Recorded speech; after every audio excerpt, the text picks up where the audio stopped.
नमस्कार, मैं Vinod Kumar Jatolia public school Dhod की तरफ से एक बार पुनः आपका स्वागत करता हूं। तो प्यारे बच्चों, पिछली 2 क्लासों में हमने आयत और वृत्त के क्षेत्रफल एवं परिमाप ज्ञात करना सीखा था।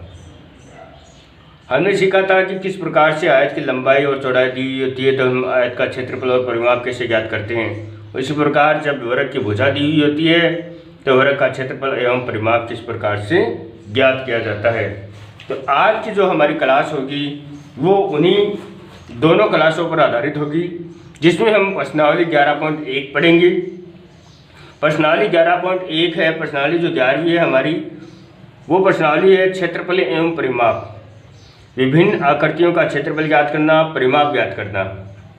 आयत है, वृत्त है, त्रिभुज है, समांतर चतुर्भुज है, वर्त है, इन सभी आकृतियों का क्षेत्रफल एवं परिमाप ज्ञात करना इस प्रश्नावली में दिया गया है। तो आज हम देखते हैं प्रश्नावली 11.3। प्रश्नावली 11.1 जिसके कुछ प्रश्न मैं आपको बताऊंगा। जैसे प्रश्न नंबर 1 में आपको बताता हूं। क्वेश्चन नंबर 1 कहता है, एक आयताकार भूखंड की लंबाई, एक आयताकार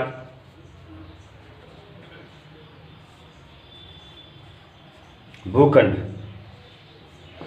यानी आयताकार कोई मकान है या फिर प्लॉट है, कुछ भी हो सकता है। आयताकार भूखंड की लंबाई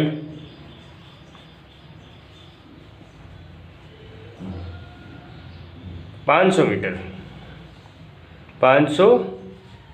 मीटर तथा चौड़ाई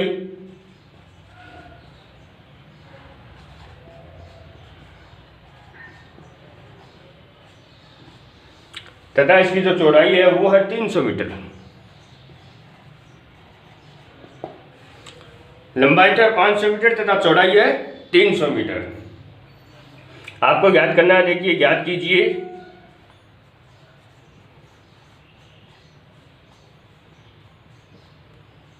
पहले प्रश्न में तो ज्ञात करना है भूखंड का क्षेत्रफल। भूखंड का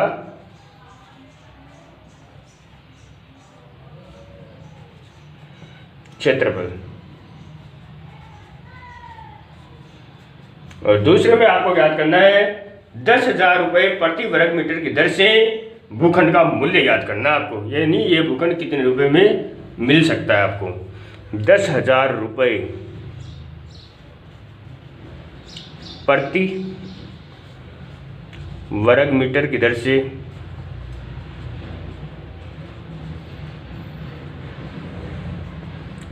भूखंड का मूल्य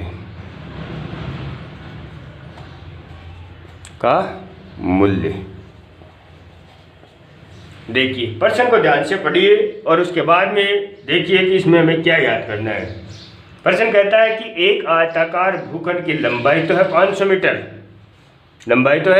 500 मीटर, और जो चौड़ाई है वो है 300 मीटर। आपको ज्ञात करना है इस भूखंड का क्षेत्रफल। भूखंड है वो आयताकार है और 10,000 रुपये प्रति वर्ग मीटर की दर से इस भूखंड का मूल्य ज्ञात करना है। तो हल करते हैं हम। देखिए, पहले भूखंड का क्षेत्रफल ज्ञात करते हैं। हम लिखेंगे आयताकार भूखंड की लंबाई बराबर हम लिख लेते हैं 500 मीटर। और आयताकार भूखंड की चौड़ाई में दी गई है 300 मीटर। अब इसका निकालना है क्षेत्रफल। तो आयताकार भूखंड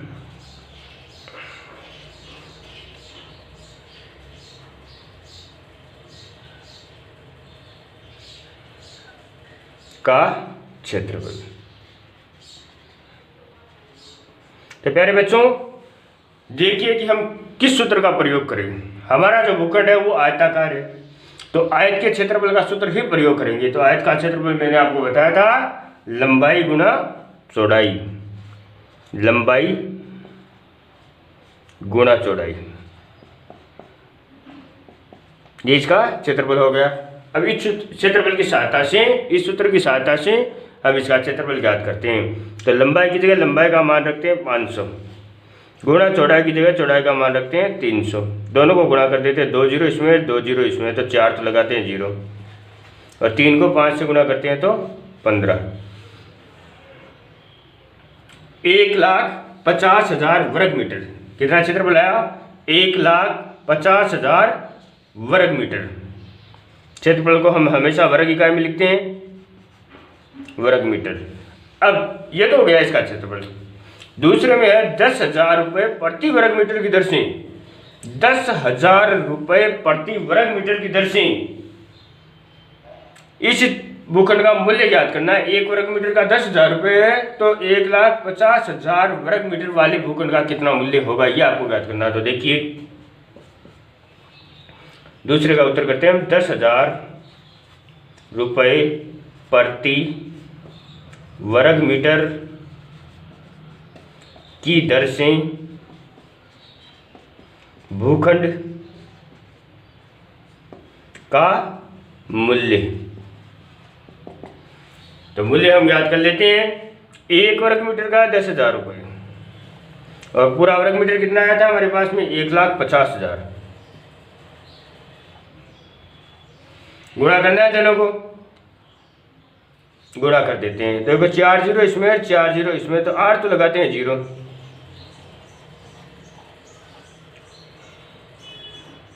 1 2 3 4 5 6 7 और ये 8 तो हो गई 0, और 15 को 1 से गुणा करते हैं तो 15। इतने रुपए लगेंगे। ये भूखंड आपको यदि खरीदना है तो इतने रुपए आपको खर्च करने होंगे। देखिए कितने रुपए हो गए? इकाई, दहाई, सैकड़ा, हजार, 10,000, लाख, 10 लाख, करोड़, 10 करोड़, अरब। 1 अरब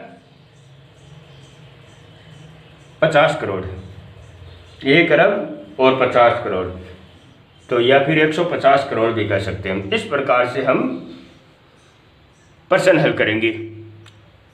तो ये तो हमारा हुआ पहला प्रश्न। इसी के अनुसार हम आगे चलते हैं, दूसरा प्रश्न हल करते हैं। दूसरा प्रश्न जब हल करने का प्रयास करते हैं तो देखिए दूसरा प्रश्न क्या कहता है। कुछ प्रश्न मैं आपको बताऊंगा, कुछ बचे हुए प्रश्न आपको पीडीएफ के रूप में दूंगा, तो आपको हल करने का प्रयास करना है। देखिए दूसरा प्रश्न, क्वेश्चन नंबर 2।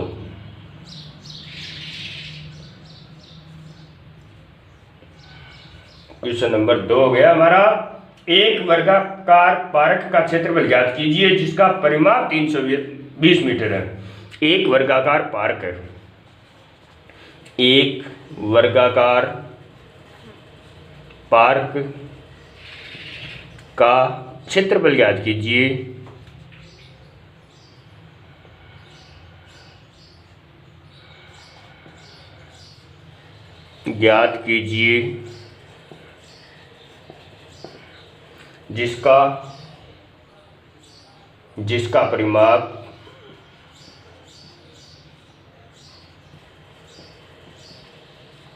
जिसका परिमाप है वो है 320 मीटर।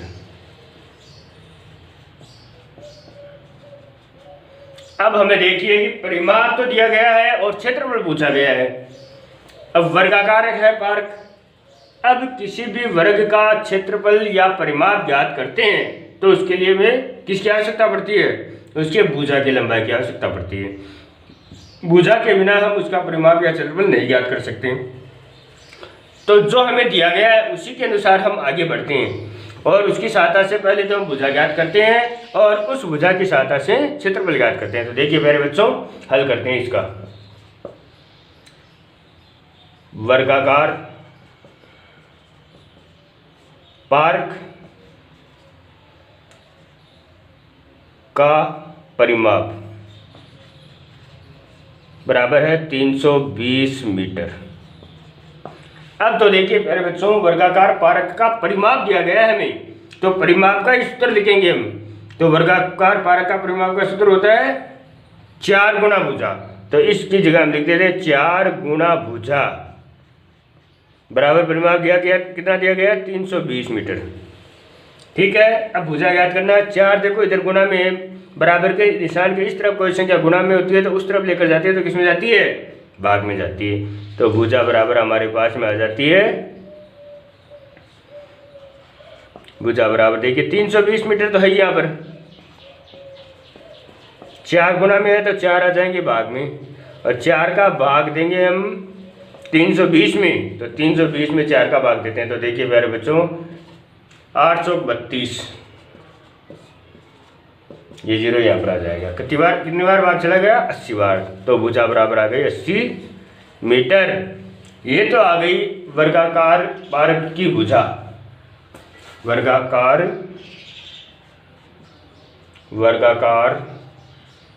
पार्क की भुजा बराबर आ गई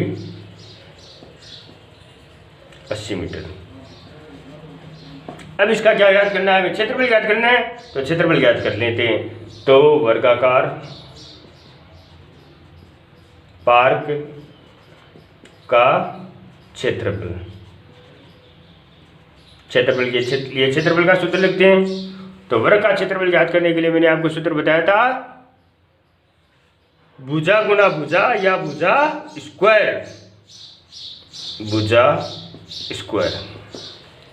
तो 80 का स्क्वायर कर लेते हैं, यानी 80 को 80 से गुना करना है। तो 80 को 80 से गुना करके देखते हैं, तो 1 0 1 0 तो 2 तो हो गए 0, और 8 को 8 से गुना करते हैं तो हमारे पास में आते हैं 64। तो हमारे पास में आएगा 6400 वर्ग मीटर। इस प्रकार से किसी भी प्रश्न को हम हल कर सकते हैं। तो हमारे पास में उत्तर आया 6400 वर्ग मीटर। जिस वर्गाकार पार्क का परिमाप 320 मीटर है, उसका क्षेत्रफल होगा 6400 वर्ग मीटर। इस प्रकार से आपको प्रश्न को ध्यान से समझना है, क्या दिया गया है और क्या पूछा गया है, उसी के अनुसार आपको प्रश्न को आगे बढ़ाना है। तो प्यारे बच्चों, ये 2 प्रश्न हुए, एक प्रश्न मैं आपको और बता देता हूँ, और बाकी बचे हुए प्रश्न आप खुद प्रश्नावली 11.1 में से करना, जिसकी PDF में आपको उपलब्ध करा दूंगा प्रश्नों की।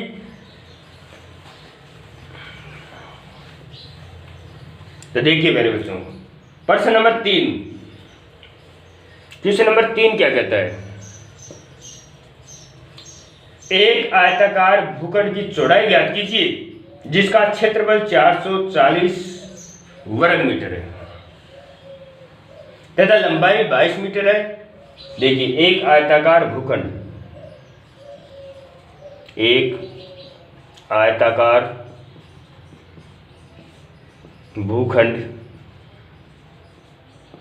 की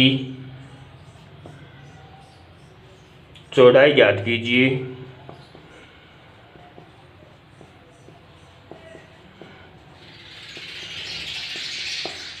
एक आयताकार भूखंड की चौड़ाई ज्ञात कीजिए जिसका क्षेत्रफल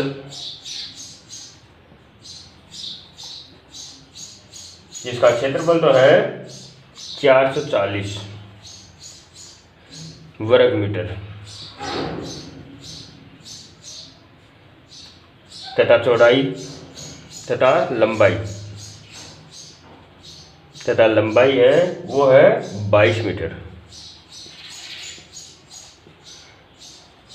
22 मीटर हो। प्रश्न है कि एक आयताकार भूखंड की चौड़ाई ज्ञात कीजिए जिसका क्षेत्रफल तो है 440 वर्ग मीटर तथा लंबाई है 22 मीटर तथा इसका परिमाप भी ज्ञात कीजिए। इसका परिमाप भी ज्ञात कीजिए।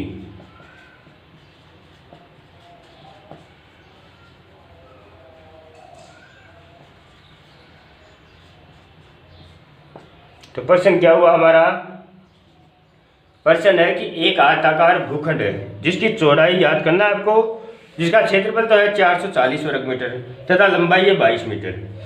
क्षेत्र चौड़ाई ज्ञात करने के बाद में इसका परिमाप भी आपको ज्ञात करना है। तो हल करते हैं। देखिए मेरे बच्चों, आयताकार भूखंड का क्षेत्रफल लिखते हैं हम। आयताकार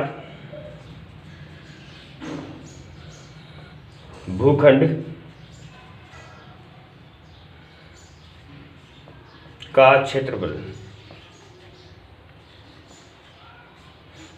बराबर है 440 वर्ग मीटर। ये तो हुआ क्षेत्रफल।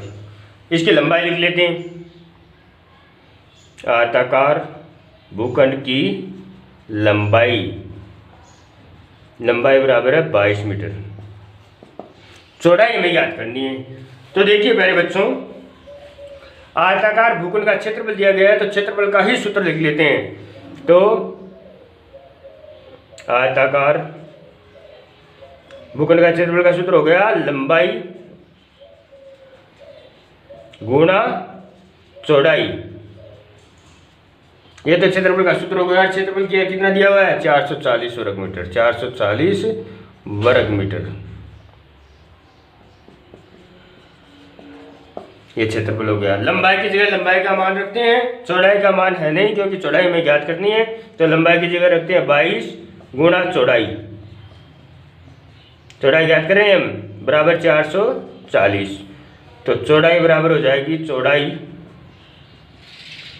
बराबर 440 तो है ही, 22 गुणा में तो 22 आ जाएंगे भाग में। तो 440 में हम भाग देंगे किसका? 22 का। तो हमें चौड़ाई का मान प्राप्त हो जाएगा। देखो 22 का भाग 44 में देते हैं, 440 में भाग देते हैं 22 का, 22 गुना 44 और ये 0 यहाँ पर आ जाएगी। 20 बार भाग चला जाएगा तो चौड़ाई बराबर आ गई 20 मीटर। ये तो आ गई चौड़ाई। अब ज्ञात करना है इसका परिमाप। तो परिमाप भी ज्ञात कर लेते हैं। भूखंड का परिमाप, भूखंड का परिमाप। भूखंड है हमारा आयताकार, तो आयत के परिमाप का सूत्र लिखेंगे 2 कोष्टक लंबाई प्लस चौड़ाई।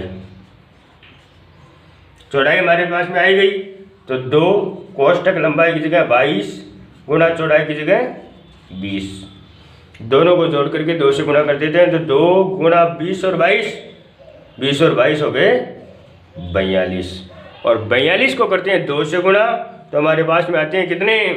84 मीटर। 84 मीटर। इस प्रकार से हम प्रश्न हल करेंगे।